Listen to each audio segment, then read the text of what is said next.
Assalamualaikum warahmatullahi wabarakatuh.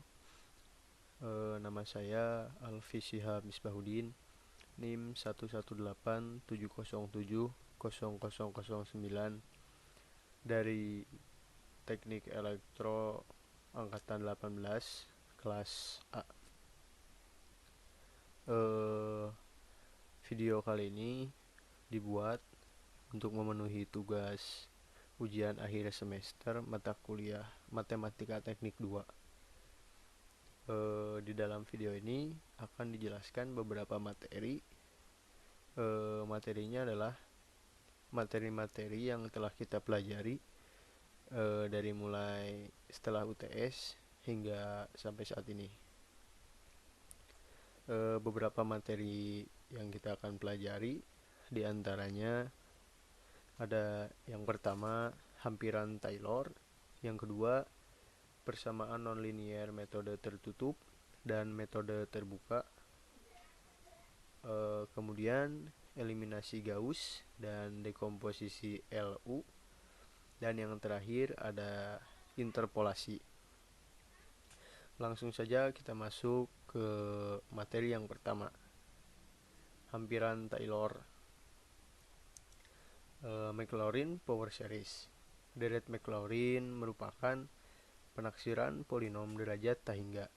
Deret infinite tahingga menyatakan bahwa akhirnya deret ini sama dengan fungsi sebenarnya dan bukan penaksiran, di mana fx sama dengan f0 tambah f aksen 0x ditambah f double aksen 0x kuadrat per 2 faktorial ditambah hingga f ke n, f pangkat n 0, x pangkat n per n faktorial.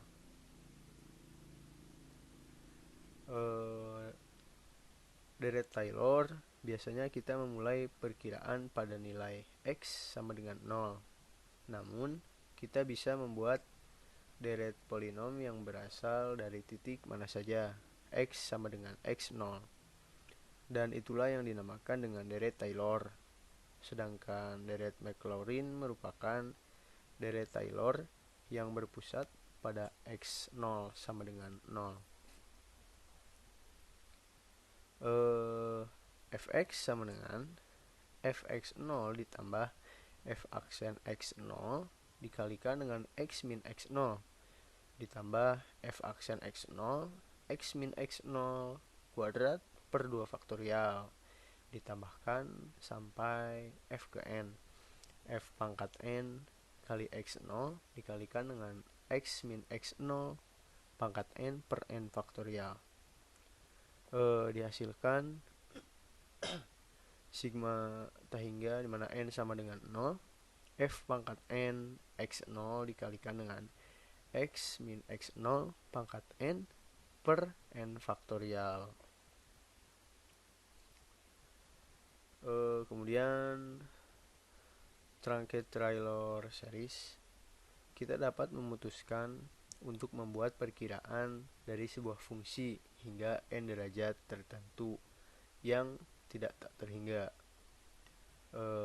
Fx hampiran fx0 ditambah f aksen x0 dikalikan dengan x min x0 ditambah dengan f double aksen x0 x min x0 kuadrat per 2 faktorial ditambahkan hingga f ke n, yaitu f pangkat n kalikan dengan x0 x min x0 pangkat n per n faktorial.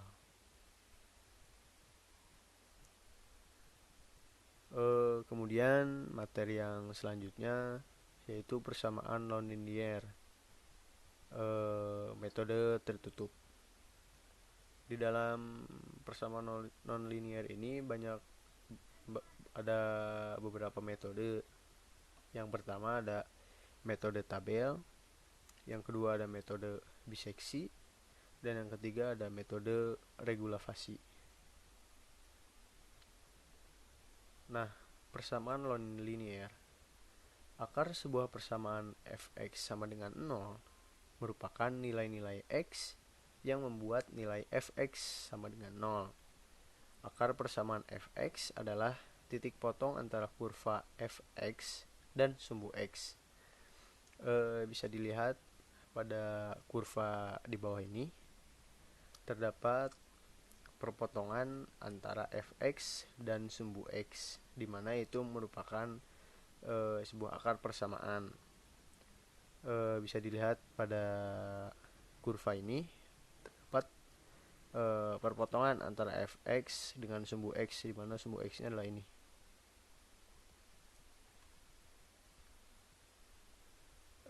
Penyelesaian persamaan linier mx plus c sama dengan 0, di mana m dan c adalah konstanta, dapat dihitung dengan mx plus c sama dengan 0, x sama dengan min c per m.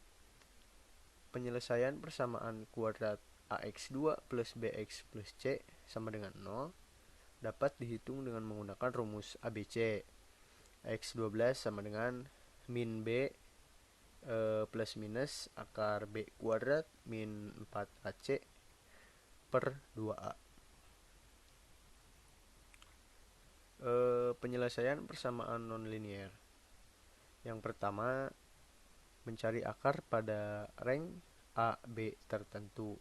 Dalam reng AB dapat dipastikan terdapat satu akar, di mana akarnya merupakan perpotongan antara fx dengan sumbu x. Kemudian hasil selalu konvergen, maka metode ini biasa juga disebut dengan metode konvergen. Teorema. Suatu reng x sama dengan AB memiliki akar bila FA dan FB berlawanan tanda atau memenuhi FA kali FB lebih kecil dari 0. Teorema di atas dapat dijelaskan dengan grafik seperti grafik yang ada di bawah. Grafik yang pertama terdapat akar karena FA kali FB lebih kecil daripada 0, maka pada reng X sama dengan AB terdapat akar. Kemudian pada grafik yang kedua tidak terdapat akar karena FA kali FB lebih besar dari 0, maka pada reng X sama dengan AB tidak dapat dikatakan terdapat akar.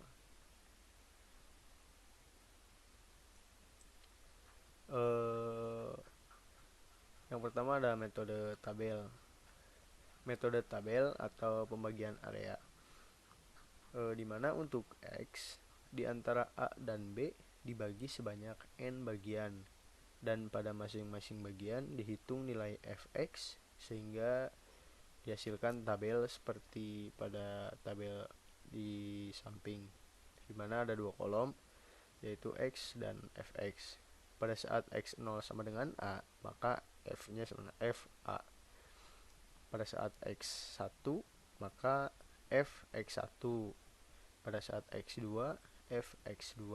Pada saat X3, Fx3. Begitupun seterusnya sampai ke N. Xn sama dengan B, Fb. Pada metode tabel terdapat kelemahan. Metode tabel ini secara umum sulit mendapatkan penyelesaian dengan error yang kecil.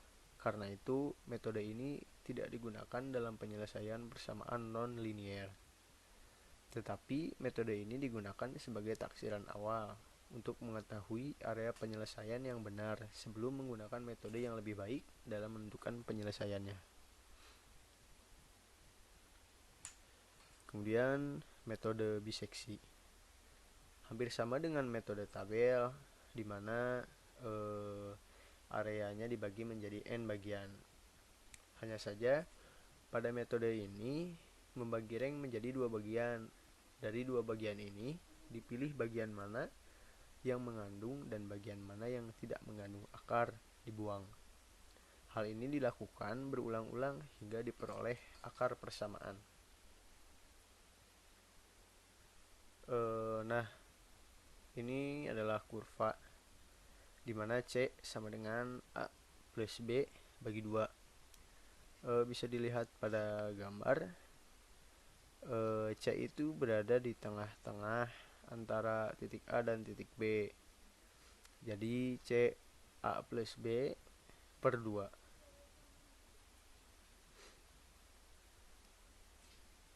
Untuk menggunakan metode ini, terlebih dahulu ditentukan batas bawah dan batas atas.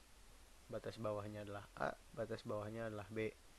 Kemudian hitung nilai tengah. X sama dengan A plus B bagi 2. Seperti yang ada pada keterangan, bahwa yang pertama kali dilakukan adalah kita harus menentukan batas bawah dan batas atas. Bisa dilihat dalam kurva, batas atasnya adalah A, ini menunjuk pada bagian yang paling atas, dan batas bawahnya adalah B, menunjuk pada bagian paling bawah. Maka dihasilkan X sama dengan A plus B per 2. Dari nilai X perlu dilakukan pengecekan keberadaan akar. Secara matematik, suatu rank terdapat akar persamaan bila FA dan FB berlawanan tanda atau dituliskan FA kali FB lebih kecil dari 0. Setelah diketahui bagian mana yang terdapat akar, maka batas bawah dan batas atas diperbaharui sesuai dengan rank dari bagian yang memiliki akar. Yang selanjutnya adalah metode regulasi fasi. Metode ini merupakan metode pencarian akar persamaan dengan memanfaatkan kemiringan dan selisih tinggi dari dua titik batas rank, dua titik A dan B.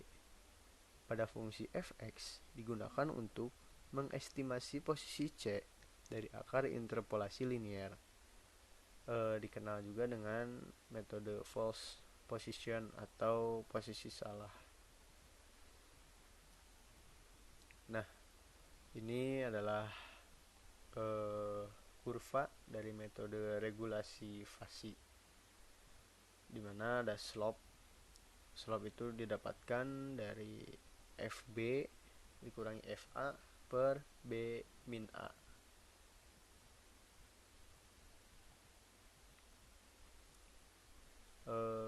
Setelah tadi kita membahas persamaan nonlinear metode tertutup, selanjutnya kita akan sedikit membahas mengenai persamaan nonlinear metode terbuka. Untuk penyelesaian persamaan nonlinear metode terbuka, yang pertama diperlukan tebakan awal. Kemudian xn dipakai untuk menghitung xn plus 1. Hasil dapat berupa konvergen atau divergen.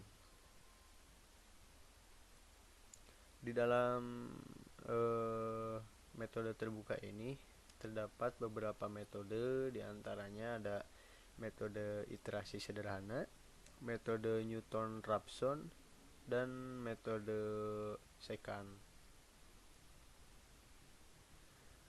Metode yang pertama adalah iterasi sederhana. Metode ini merupakan metode yang memisahkan X dengan sebagian X yang lain sehingga diperoleh X sama dengan GX. Sebagai contoh, X min E pangkat X sama dengan 0 diubah X sama dengan E pangkat X atau GX sama dengan E pangkat X. GX inilah yang menjadi dasar iterasi pada metode iterasi sederhana ini. Nah, ini merupakan kurva dari metode iterasi sederhana, di mana terdapat dua kemungkinan. Yang pertama ada konvergen, dan yang kedua ada divergen. Seperti yang telah dijelaskan pada keterangan awal, bahwa pada penyelesaian persamaan nonlinear metode terbuka ini hasil dapat berupa konvergen atau divergen. Maka dari kurva ini bisa dilihat bahwa ini adalah yang konvergen dan inilah yang divergen.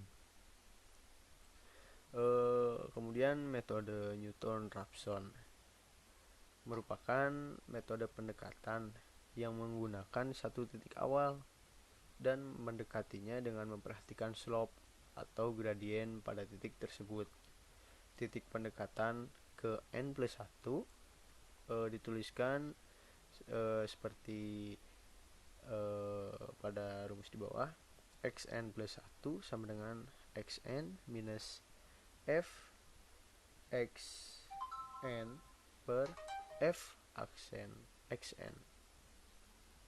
Nah, ini merupakan grafik dari kurva dari metode Newton-Raphson. F aksen x0 sama dengan slope sama dengan f x0 per x0 min x1, atau x1 sama dengan x0 minus f x0 per f aksen x0. Untuk alur penyelesaian metode Newton-Raphson, yang pertama didefinisikan fungsi fx dan f aksen x. Kemudian tentukan toleransi error e dan iterasi maksimum n. Kemudian yang selanjutnya tentukan nilai pendekatan awal x0. Setelah itu f x0 dan f aksen x0 dihitung. Untuk iterasi i sama dengan 1 sampai dengan n atau fx lebih besar dari e, hitung fx dan f aksen x. Gunakan rumus xi plus 1 sama dengan xi dikurangi fxi per f aksen xi. Akar persamaan merupakan nilai x yang terakhir diperoleh. Kemudian metode yang selanjutnya yaitu metode sekant.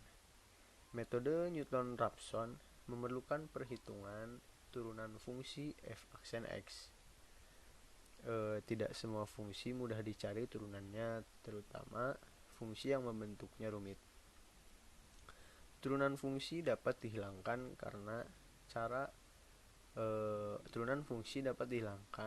dengan cara menggantinya dengan bentuk yang lain yang ekivalen. Jadi metode Newton-Raphson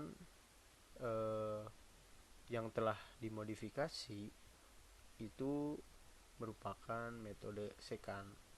Jadi metode sekant itu merupakan metode Newton-Raphson yang telah dimodifikasi. Yang selanjutnya ada metode eliminasi Gauss dan dekomposisi LU.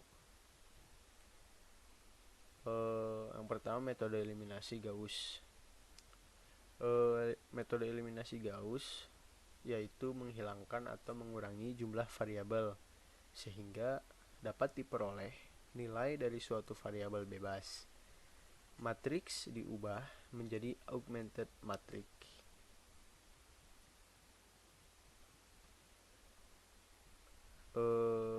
Matriks diubah menjadi matriks segitiga atas atau segitiga bawah dengan menggunakan operasi baris elementer atau OBE. Bisa dilihat pada dua gambar di bawah, merupakan sebuah perubahan matriks dengan menggunakan OBE, di mana matriks yang telah diubah merupakan matriks segitiga bawah. Terlihat pada gambar yang pertama, pada kolom ini merupakan A21, sedangkan pada matriks ini diganti menjadi 0, A31 diganti menjadi 0, A32 diganti menjadi 0, AN1 menjadi 0, AN2 menjadi 0, AN3 menjadi 0. Matriks dirubah dengan menggunakan operasi baris elementer atau OBE.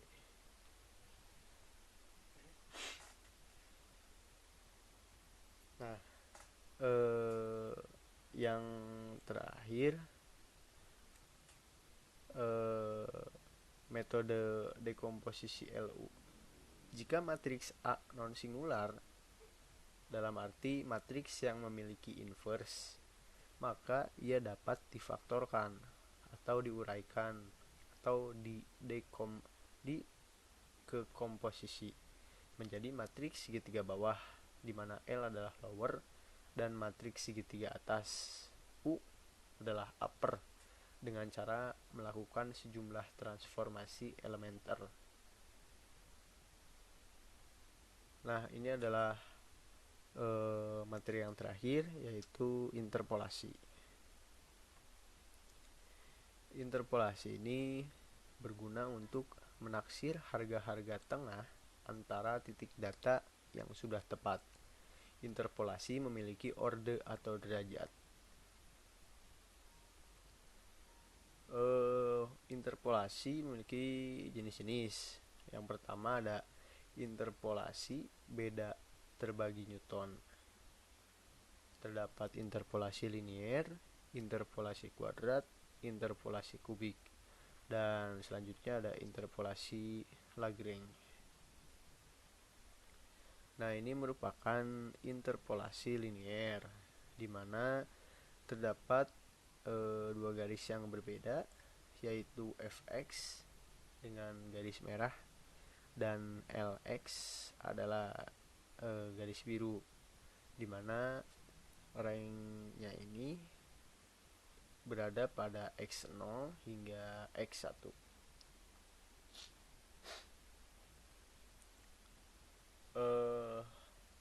Pada interpolasi linier, misalkan ada m bilangan x1, x2 hingga xm, dan bilangan lain yang berkaitan y1, y2 hingga ym. Maka masalahnya berapa harga y pada x, xk, xk plus 1. Nah, ini adalah gambar grafik untuk x, xk, xk plus 1. Kemudian interpolasi linier, ambil ruas garis yang menghubungkan titik xk, kemudian yk, dan xk plus 1 dan juga yk plus 1. Diperoleh persamaan garisnya, yaitu y min yk per x min xk sama dengan yk plus 1 minus yk per xk plus 1 minus xk. Y sama dengan yk sama dengan x min xk per xk plus 1 min xk dikalikan dengan xk plus 1 yk plus 1 minus yk, dan menghasilkan y sama dengan yk plus x min xk per xk plus 1 sama dengan xk dikalikan dengan yk plus 1 minus yk. Jadi persamaan garisnya adalah y sama dengan yk plus x min xk per xk plus 1 min xk dikalikan dengan yk plus 1 minus yk.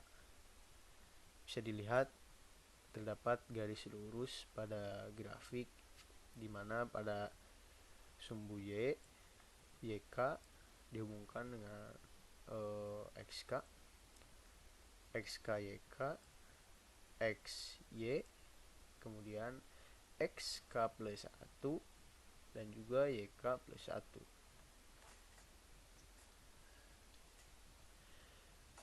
Kemudian ada interpolasi kuadrat, di mana pada pertengahan kedua garis tersebut diberi tanda garis merah adalah fx, garis biru adalah lx. Pada kurva ini ranknya adalah x0 sampai x2, dimana tengah-tengahnya itu adalah x1, dan panjang x0 sampai x1 dan juga x1 sampai dengan x2 itu adalah h. Kemudian interpolasi kubik masih sama, garisnya ada dua, yaitu fx dengan garis merah dan juga lx dengan garis biru. Namun di sini ranknya dari x0 sampai x3 dimana setelah x0 itu terdapat h sampai dengan x1, kemudian setelah x1 terdapat h sampai x2, dan setelah x2 terdapat h yaitu x3.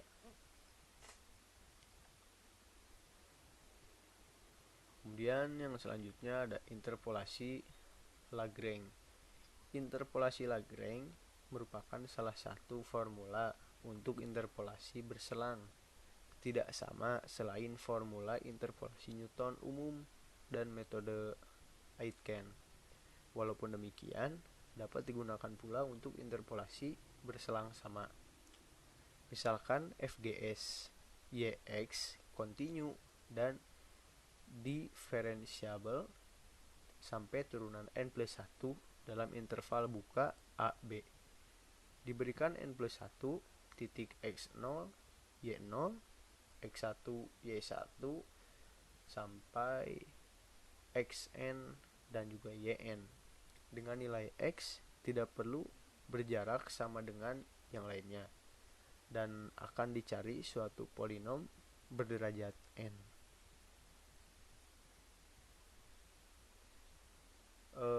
Untuk pemakaiannya praktis, formula interpolasi Lagrange dapat dinyatakan sebagai berikut. Jika yx nilai yang diinterpolasi, x nilai yang berkorespondensi dengan yx, x0, x1 sampai dengan x ke n. Nilai x dan y0, y1 sampai dengan yn adalah nilai y. Dihasilkan yx sama dengan x min x1 dikalikan dengan x min x2 sampai dengan x min xn dibagi dengan x0 min x1, x0 min x2 sampai x0 min xn, kemudian dikalikan dengan y1, begitupun y0, begitupun selanjutnya y0, y1, y2 hingga y ke n.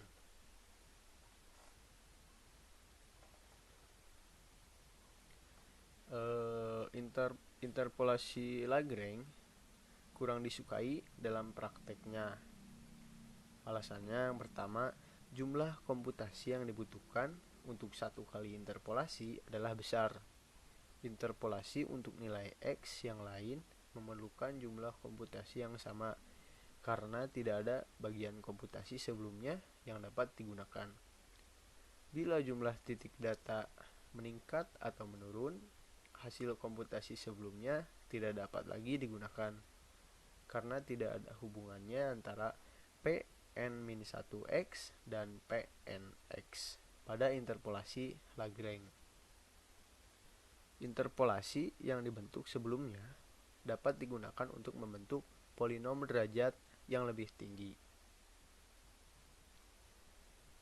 Mungkin sekian saja materi yang dapat saya sampaikan.